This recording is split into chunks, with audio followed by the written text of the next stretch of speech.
The fleet returned to Earth as heroes, though no one aboard the ships felt like celebrating. The cost of their victory was etched into every face: scarred hulls, wounded soldiers, and the memories of those who hadn't made it back.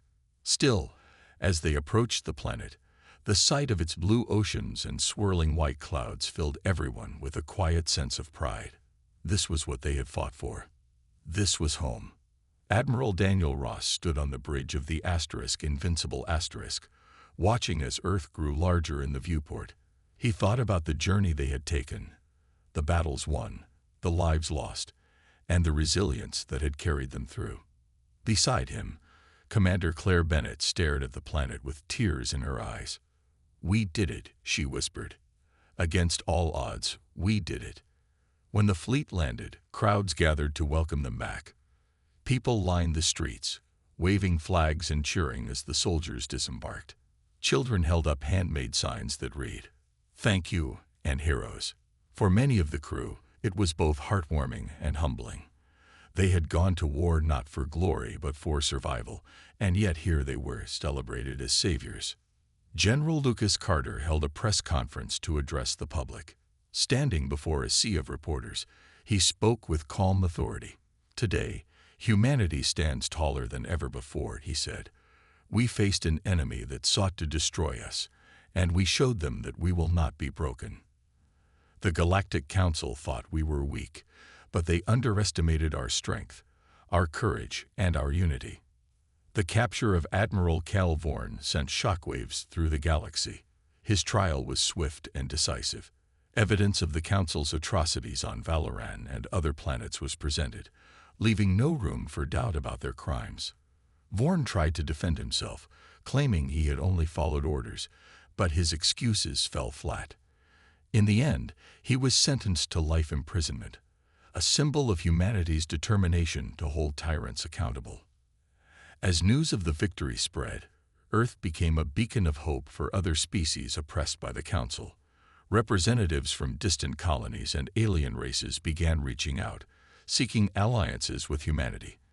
For the first time, Earth wasn't just seen as a small, insignificant planet. It was recognized as a force to be reckoned with. Captain Olivia Grant walked through the bustling command center, observing the changes already taking shape. New recruits signed up daily, eager to join the fight. Engineers worked around the clock to repair and upgrade the fleet, preparing for future battles.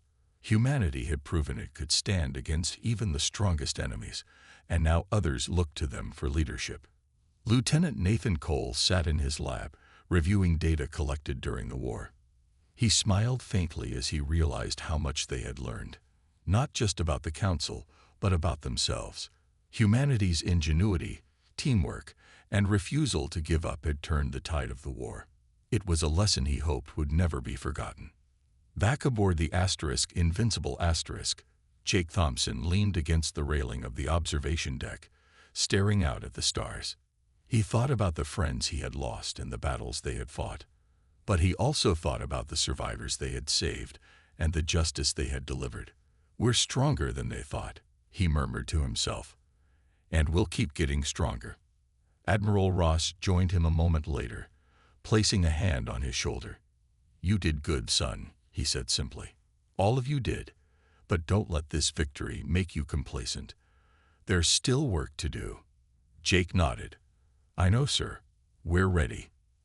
As the humans prepared for whatever challenges lay ahead, one thing was certain: they had proven their worth. The slaughter of Valoran had ignited a fire within them, a determination to protect their own and stand up to tyranny. And though the road ahead would be long and difficult, they faced it with hope, courage, and unwavering resolve. Far away, among the stars, the remnants of the Council's forces regrouped, plotting their next move.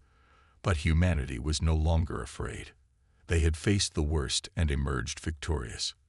Whatever came next, they would meet it head-on, because Earth, and everything it stood for, was worth fighting for. The air on the command ship's bridge was thick with tension. Admiral Cal Vorn stood frozen, his sharp eyes darting between the Marines as they surrounded him. Sergeant Megan Lewis stepped forward, her weapon trained steadily on the Council leader. "It's over," she repeated, her voice calm but firm. Vorn's usual arrogance faltered, replaced by a flicker of fear. For the first time, he looked like a man who had been cornered. Vorn tried to speak, his tone defiant but shaky. "You think this changes anything? The Council will crush you. You're nothing but pests." Megan didn't respond. She motioned for her team to secure him, binding his hands behind his back. The once powerful admiral struggled briefly but soon realized resistance was useless. As the Marines led him away, Vorn's expression shifted from anger to something closer to despair. He had underestimated humanity, and now he would pay the price. Back outside, the battle raged on. Captain Olivia Grant's ship, the *UES Vanguard*, was battered but still holding its position. Explosions rocked the hull, and alarms blared across the bridge, but Olivia refused to retreat. "Stay focused," she shouted to her crew. "We're almost there." Admiral Daniel Ross watched the scene unfold from the Invincible*. The humans had broken through the Council's defenses, and their forces were in disarray. Without their shields, the command ship was vulnerable, and the fleet unleashed everything they had.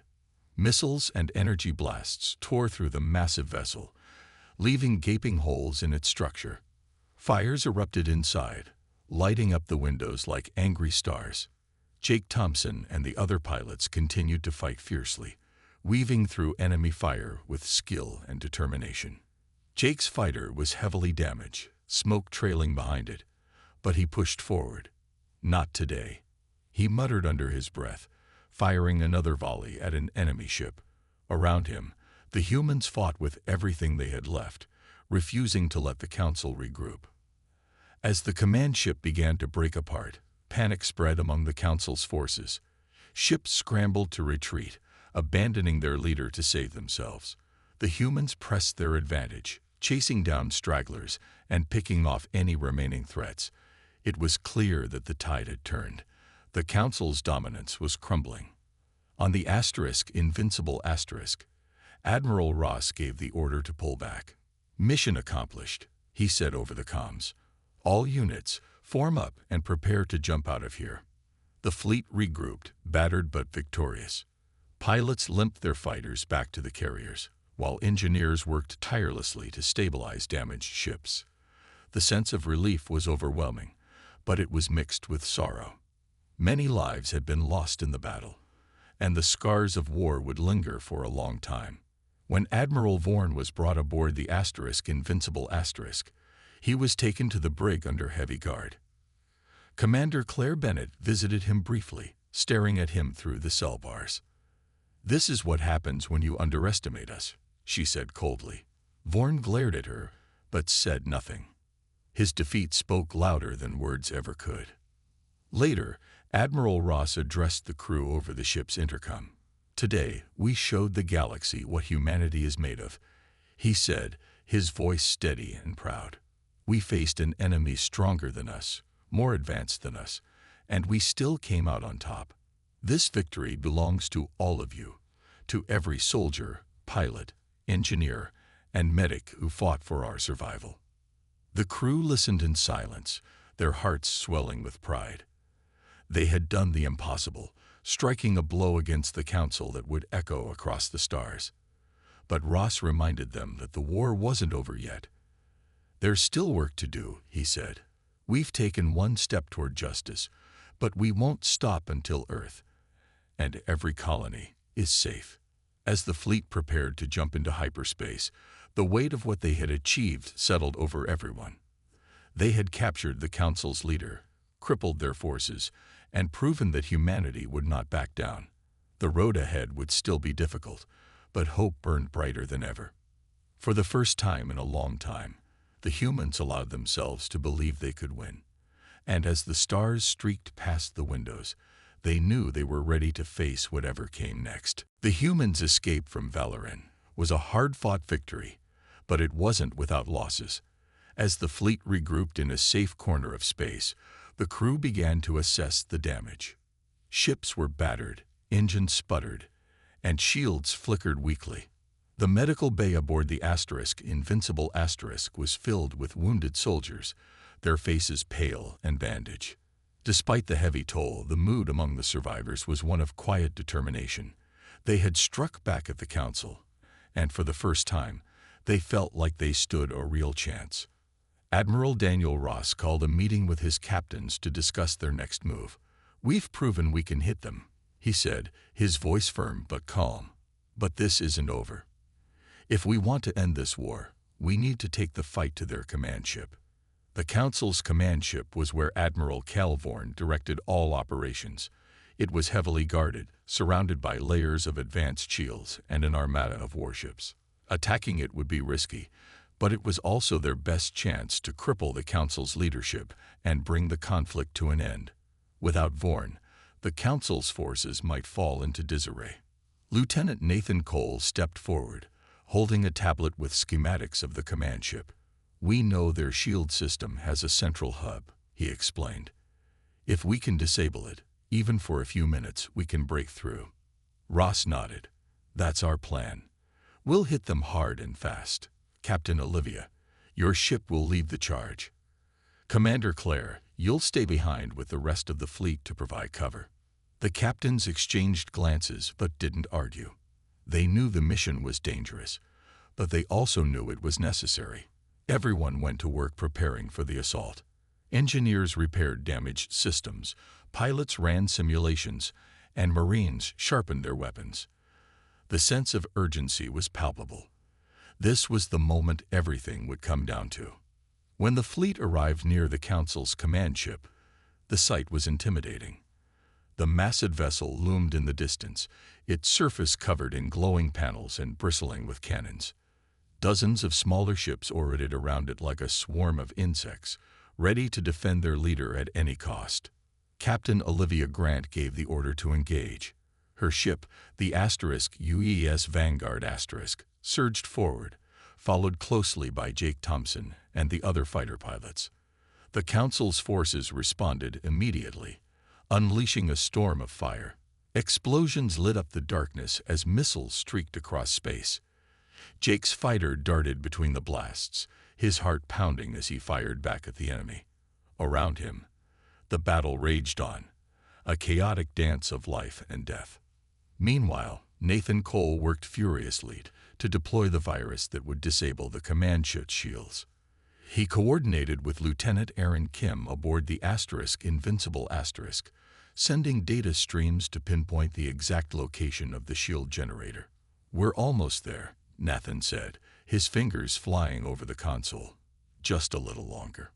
Back on the bridge of the Vanguard Olivia watched as her ship took hit after hit. Alarms blared, and sparks flew from control panels, but she refused to retreat. "Hold steady," she shouted to her crew. "We're not giving up now." Finally, Nathan's virus breached the Council's network. The command ship's shields flickered and then collapsed, leaving it vulnerable. Admiral Ross wasted no time. "All units, focus fire," he ordered. The fleet unleashed everything they had, targeting the exposed sections of the command ship. The battle grew fiercer as the Council's forces scrambled to protect their leader. Fighters swarmed around the human ships, trying to break through their defenses. Jake's fighter took another hit, sending him spinning out of control. For a moment, panic gripped him, but he managed to stabilize his craft and rejoin the fight. As the humans pressed their attack, Captain Olivia made a bold decision. She ordered her ship to ram through the remaining enemy fighters, clearing a path for boarding parties. Marines led by Sergeant Megan Lewis launched from the carriers, heading straight for the command ship's bridge. Their mission was clear: capture Admiral Calvorn. Inside the command ship, the Marines fought their way through corridors filled with Council soldiers. Megan moved quickly, her weapon raised as she led her team deeper into the ship. Finally, they reached the bridge. There, standing defiantly, was Admiral Vorn. His expression shifted from arrogance to fear as he realized he was trapped. "It's over," Megan said firmly, raising her weapon. The Council's leader had nowhere left to run. The evacuation from Valoran's surface was a race against time. Commander Claire Bennett's group had managed to rescue dozens of survivors, but they weren't out of danger yet. Above them, Captain Olivia Grant's forces were still locked in a fierce battle with the Galactic Council's fleet. Every second counted, and the humans knew that if they didn't move quickly, the Council would close the gap and trap them on the planet. Sergeant Megan Lewis led the Marines as they guided the survivors onto the transport ships. Many of the colonists were weak and injured, their faces pale with exhaustion. Some could barely walk, leaning heavily on others for support. Sarah Miller, the young engineer who had survived the initial attack, tried to help where she could, offering words of encouragement to those around her. "We're going home," she told a trembling child. "Just hold on a little longer." Back aboard the Invincible Asterisk, Admiral Daniel Ross watched the situation unfold with growing concern. The Council's ships were beginning to regroup, their attention shifting back toward the surface. If Claire's group didn't leave soon, they would be caught in a devastating crossfire. "Time's running out," Ross muttered under his breath. He turned to Lieutenant Aaron Kim, the ship's engineer. "How much longer until we can provide cover?" Aaron checked his console. "Another 5 minutes, sir. Maybe less if we push the engines." Ross nodded. "Do it." Meanwhile, Jake Thompson and the other pilots fought desperately to keep the Council's forces at bay. Jake's fighter was battered, its shields flickering dangerously low, but he refused to retreat. "Hold the line." Olivia's voice crackled over the comms. "They're almost clear." Jake gritted his teeth and fired another volley of missiles at an enemy ship. The explosion sent debris spiraling into space, but more Council vessels moved in to take its place. The odds seemed impossible, but the humans fought with every ounce of strength they had left. They weren't just protecting themselves. They were protecting the survivors below. On the surface, Claire gave the final order to lift off. The transport ships roared to life, their engines glowing brightly as they ascended into the sky.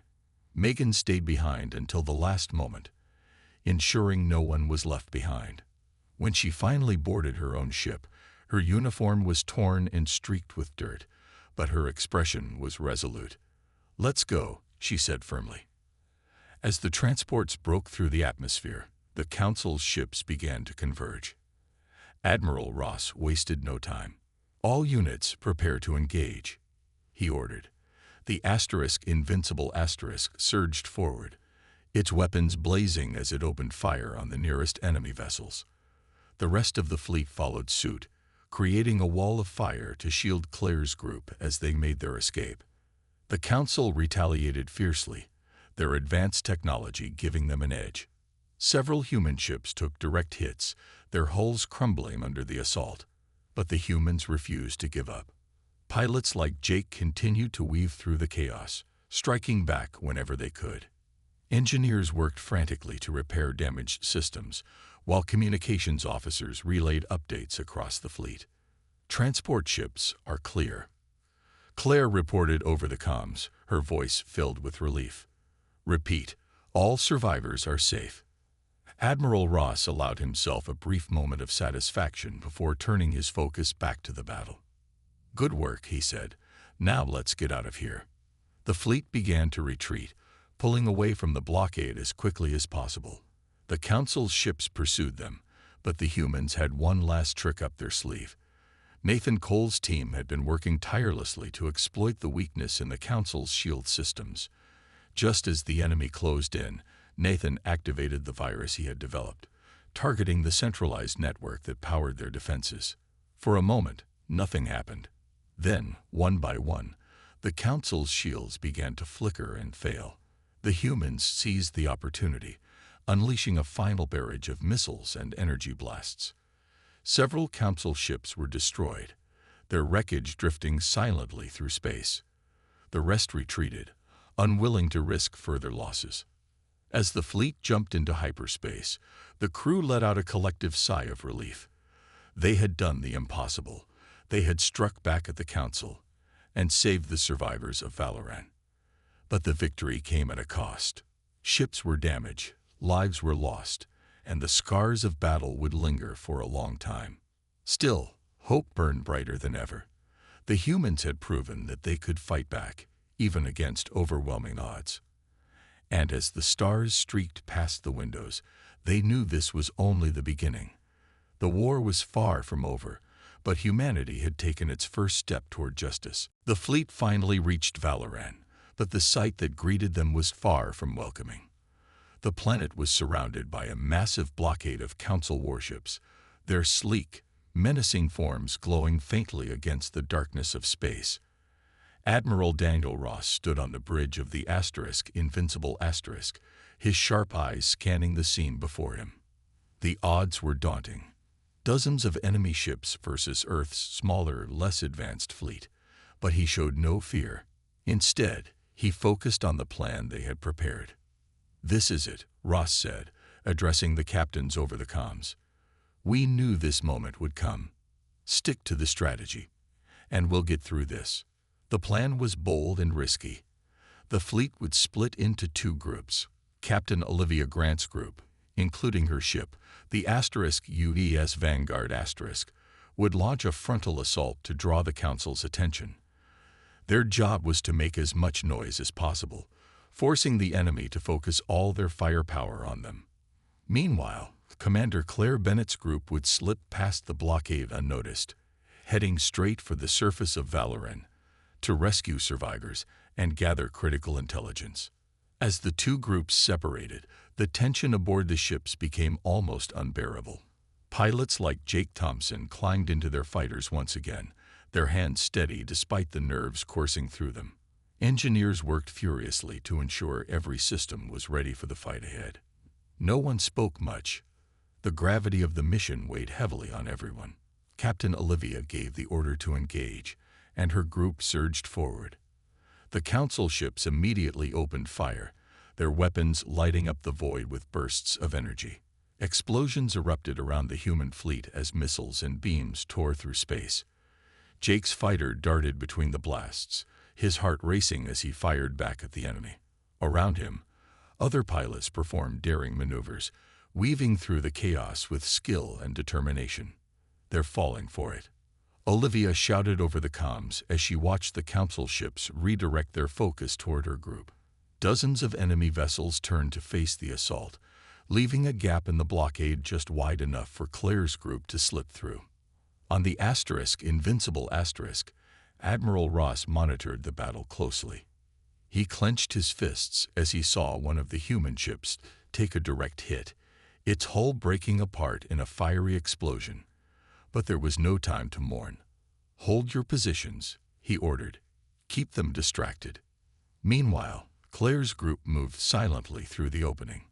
They powered down non-essential systems to avoid detection, relying on stealth to guide them safely to the surface. As they descended toward Valoran, the devastation became clearer. The once beautiful planet was now a wasteland.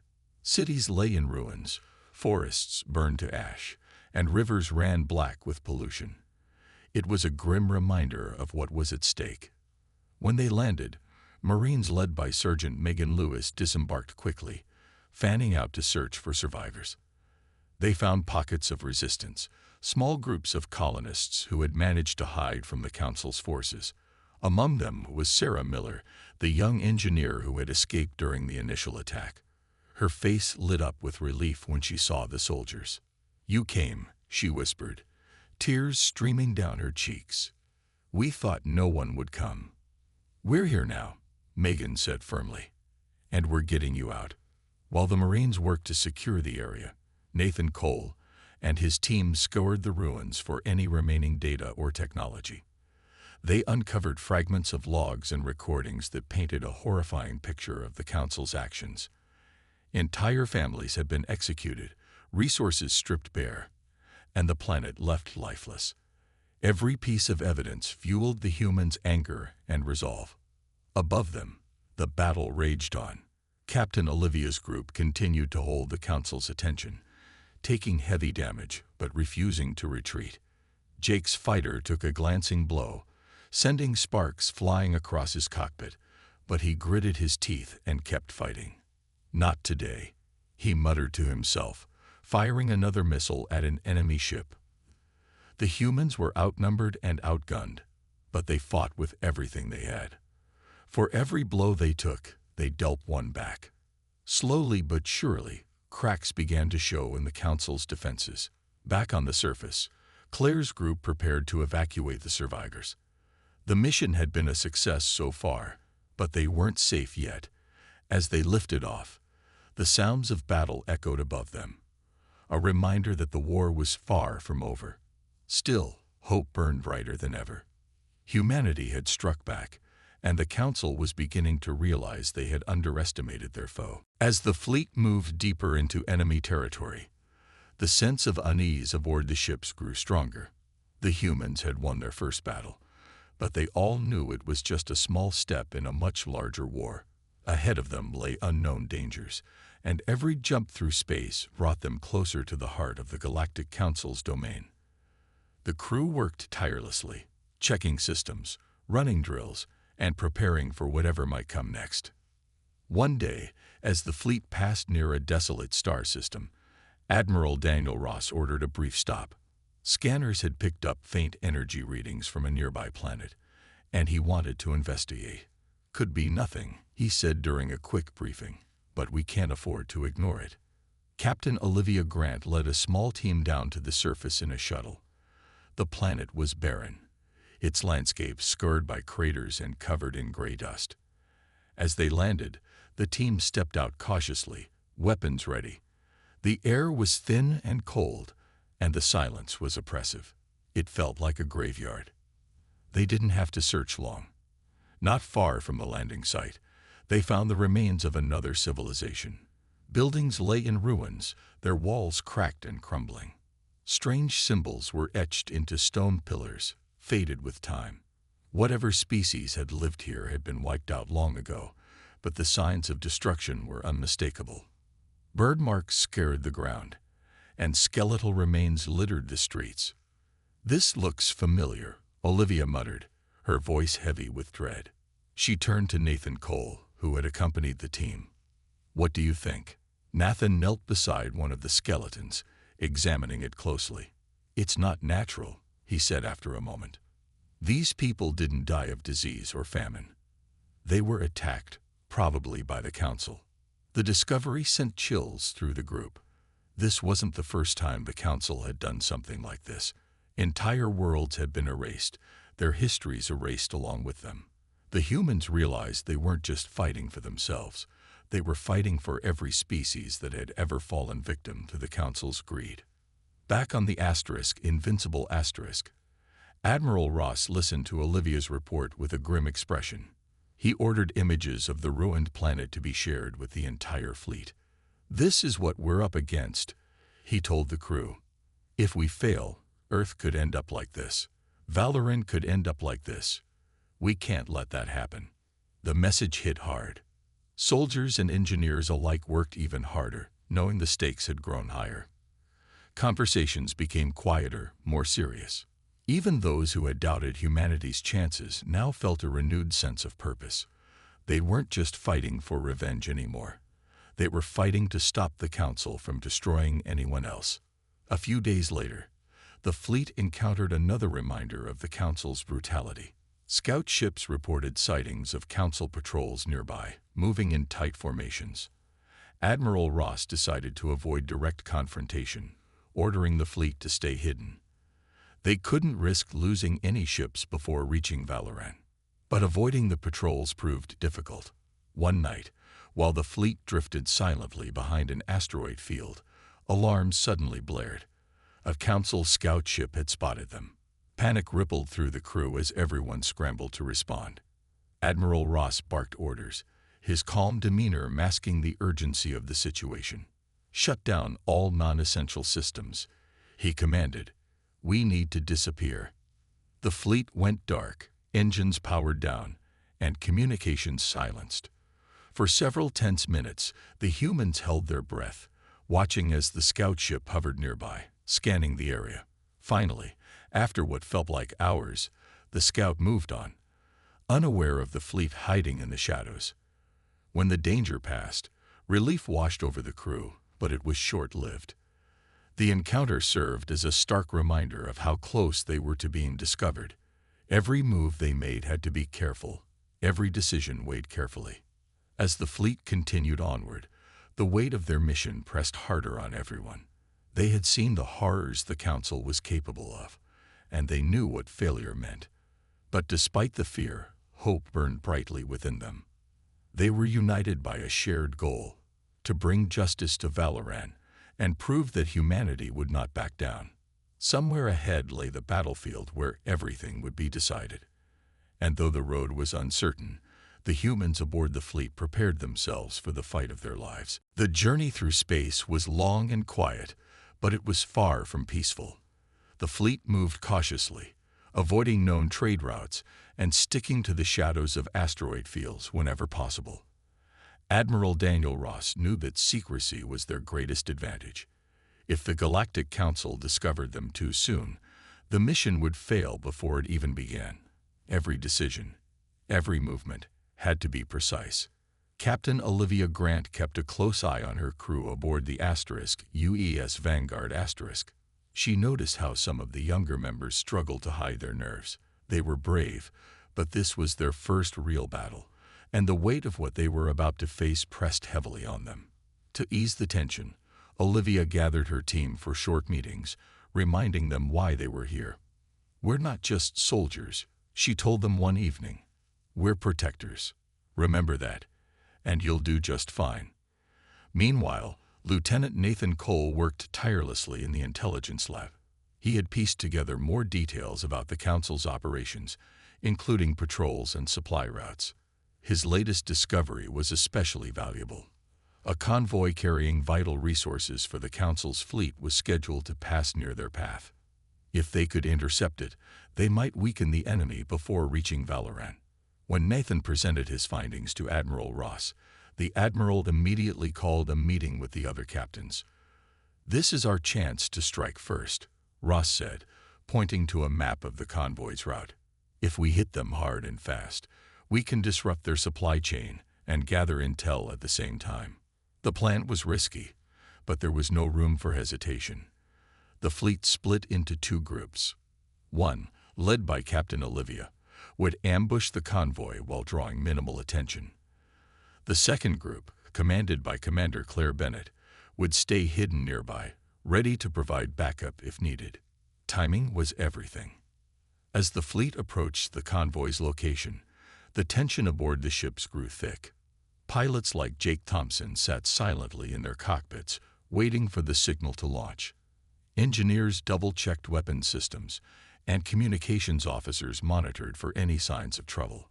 It was a delicate operation, and everyone understood the stakes. Finally, the moment came. The convoy appeared on scanners, a line of bulky transport ships escorted by a handful of smaller fighters. Admiral Ross gave the order, and the ambush began. Captain Olivia's group surged forward, unleashing a barrage of missiles and energy blasts. The Council's escorts scrambled to respond, but they were caught off guard. Chaos erupted as explosions lit up the darkness of space. Jake's fighter darted between the larger ships, firing with precision. He could feel his heart pounding in his chest, but he focused on his target, refusing to let fear take over. Around him, other pilots performed daring maneuvers, weaving through enemy fire. The humans fought with a ferocity that surprised even themselves. Back on the Invincible *, Admiral Ross watched the battle unfold on the main screen. So far, everything was going according to plan. The Council's forces were disorganized, and several of their ships had already been disabled. "Boarding teams, move in," Ross ordered. Marines led by Sergeant Megan Lewis launched from the carriers, heading straight for the damaged transports. Their mission was clear: secure supplies and gather information. Inside one of the captured ships, Megan's team moved quickly, neutralizing resistance and securing key areas. They found crates filled with advanced technology and fuel cells, resources the Council couldn't afford to lose. More importantly, they discovered data logs detailing troop movements and defense strategies. This was exactly the kind of intel Nathan Cole had hoped for. By the time the skirmish ended, the humans had dealt a significant blow to the Council's operations. The convoy was destroyed, its cargo seized, and valuable information secured. Though the victory was small compared to the larger war ahead, it proved something important. Humanity could fight back.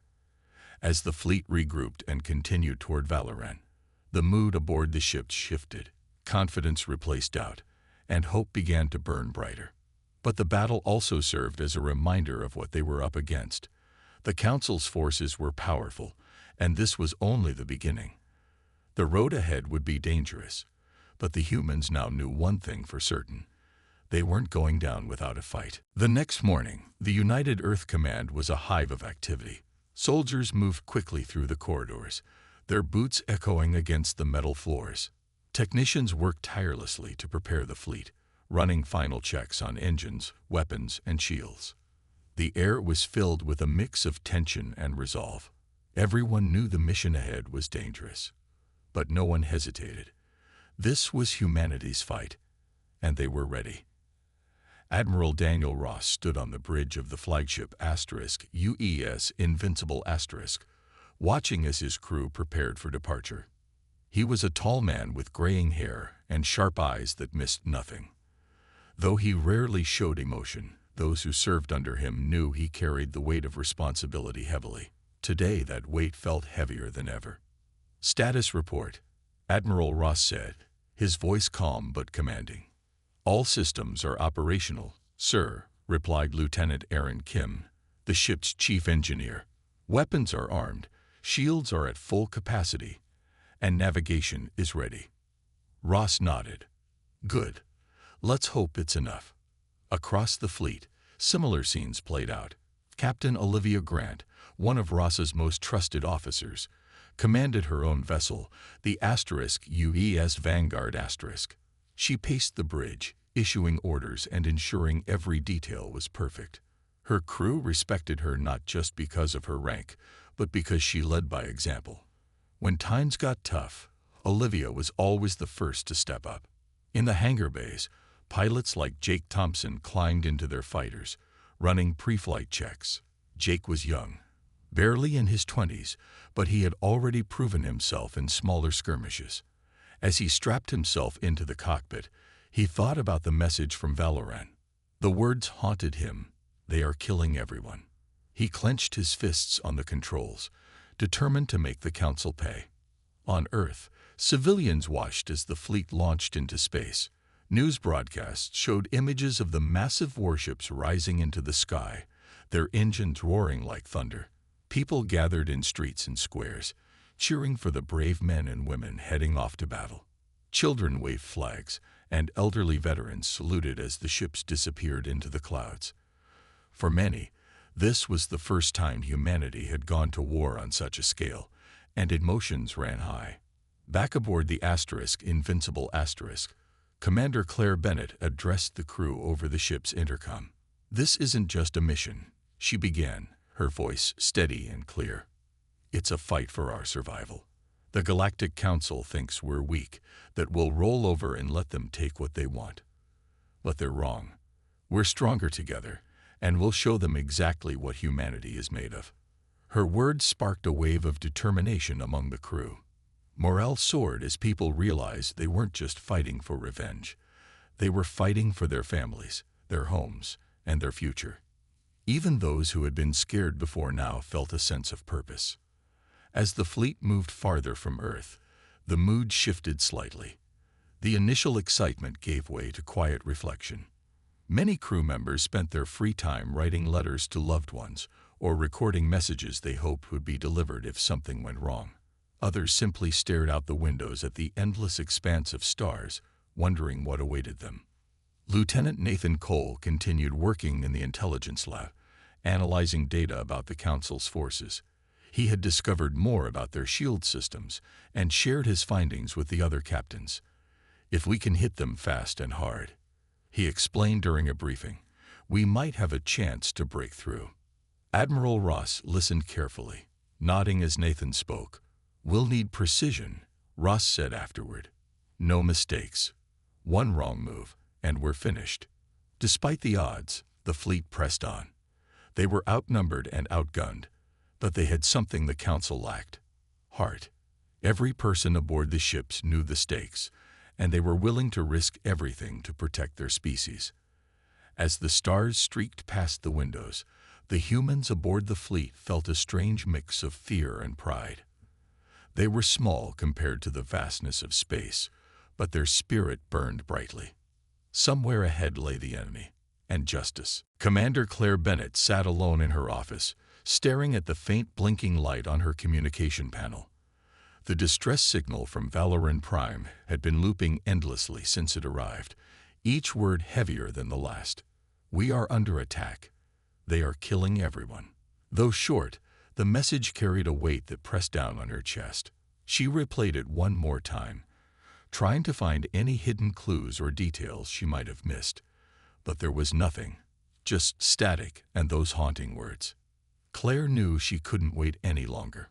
Pushing herself up from her chair, she walked briskly to the main briefing room, where General Lucas Carter was already waiting. The general was a tall man with sharp features and a no-nonsense attitude.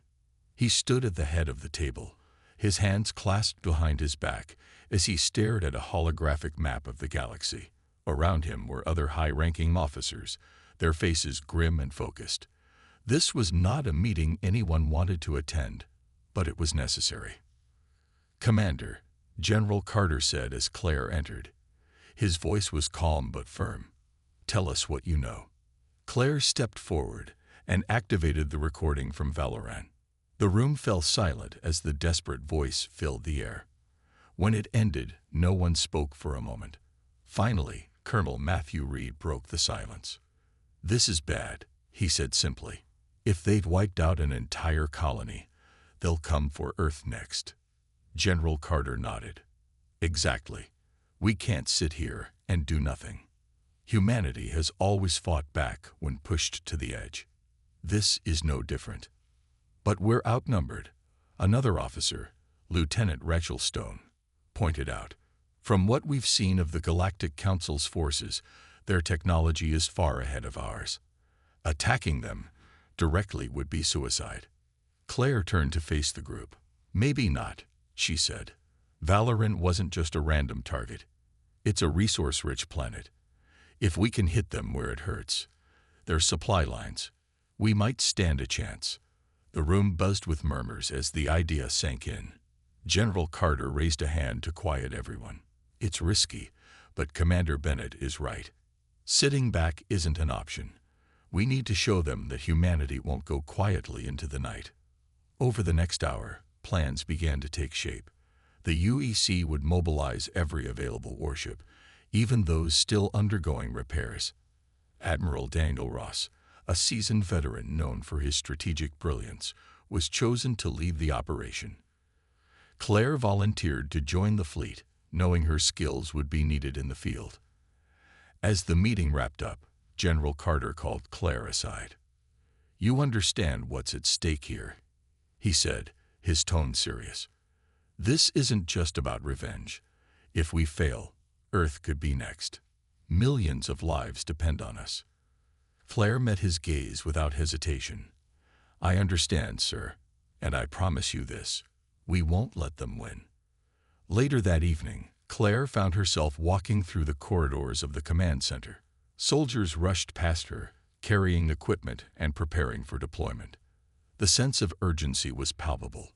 Everyone knew what was coming, and fear hung heavy in the air.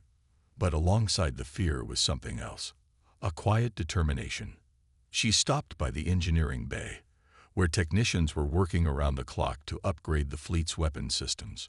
Among them was Nathan Cole, a young but brilliant intelligence officer.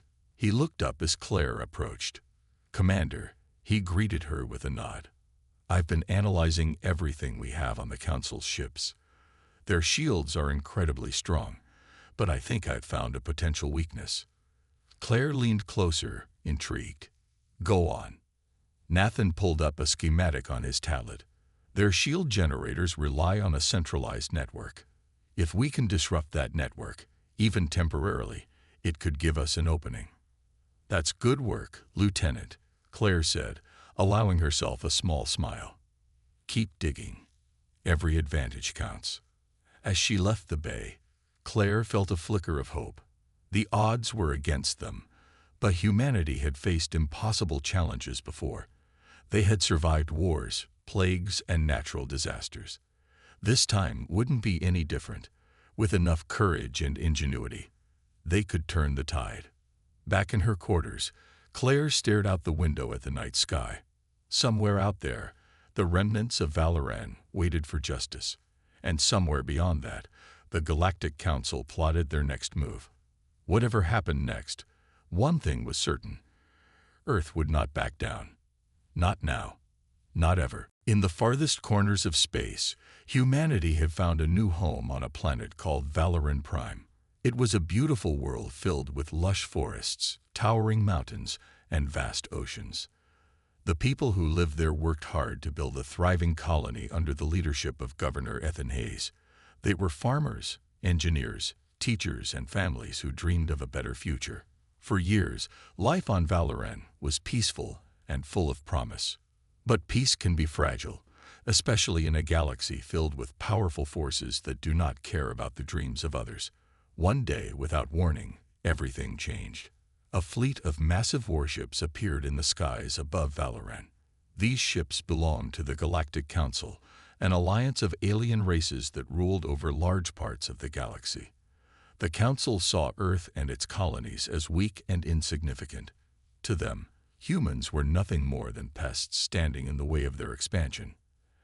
Admiral Calvorn, the leader of the Council's forces, gave no warnings or explanations. His ships opened fire immediately, unleashing devastating beams of energy that tore through the colony's defenses.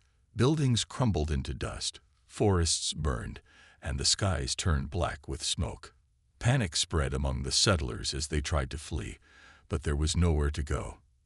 The Council's weapons were too advanced, their numbers too overwhelming. Governor Ethan Hayes watched in horror from his command center as the attack unfolded. He had always known that living so far from Earth came with risks, but he never imagined something like this could happen. Desperate to save as many lives as possible, he ordered everyone to evacuate to underground bunkers. But even these shelters offered little protection against the Council's relentless assault. The Council's soldiers landed on the surface, armed with weapons that could cut through steel like paper. They moved through the colony with cold efficiency, hunting down anyone who dared to resist. Men, women, and children were rounded up and taken prisoner. Those who fought back were killed without hesitation.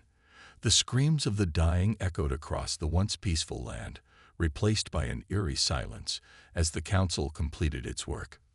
By the time the attack ended, Valoran Prime was unrecognizable. Cities lay in ruins, their streets littered with debris and bodies.